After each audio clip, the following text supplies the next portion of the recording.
parce qu'en tour de route, on les attaquait. Quand on les voit avec la machine, on pense qu'ils se rendent dans la maison d'un politicien. Il y en a qui sont cachés en brousse.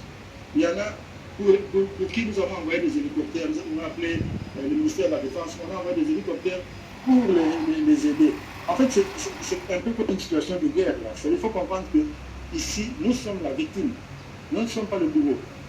Donc, je suis incapable de vous donner ce chiffre-là parce qu'il y a des machines, vous l'avez vu, qui ont été cassées. Cassées devant tout le monde de façon spectaculaire. Qu'est-ce que j'en sais maintenant, je ne sais pas ce qu'on peut encore retirer de cette machine.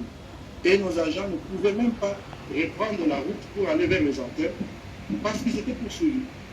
C'est un peu compliqué. On pense qu'ils sont à l'origine de ce qui s'est passé, mais en réalité, ce sont les politiciens qui ont fait ces choses-là. Ça chemine-t-on vers, on va dire, l'annulation peut-être de quelques résultats dans certaines circonstances? Ce n'est pas exclu qu'on annule certains résultats. Si, après nos enquêtes, j'ai dit que la machine, les gens ne savent pas ce que nous avons mis dans cette machine. Ils sont surpris. Donc, nous allons, si les faits s'avèrent à travers les tests que nous allons opérer, peut-être ça sera fait de façon aléatoire, nous allons sanctionner.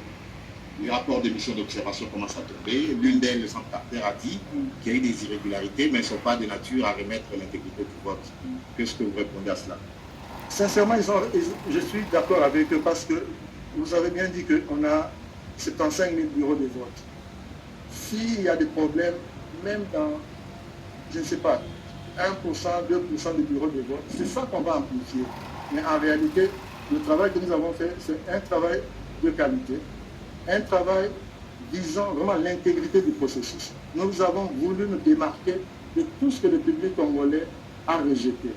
Nous l'avons fait, mais nous n'avons pas compté sur la créativité négative de certaines personnes, et c'est ce qui nous met dans cette situation. Mais nous devons garder toute chose à sa proportion. Ce n'est pas que c'était généralisé. Ça, c'est ce qu'il faut comprendre. Pas, sinon, nous n'allions pas afficher ces résultats.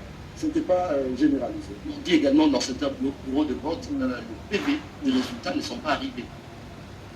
Bon, il y a des endroits où il y a aucun problème. Et n'oubliez pas, la machine nous donne aussi son résultat. Et il y a aussi les dépouillements. Donc on peut se rabattre sur l'un ou l'autre pourvu que nous fassions certaines vérifications pour confirmer que c'est bel et bien authentique ce que nous avons. Oui, vous avez suivi vous-même quasiment. Dans toute transparence, nous évoluons.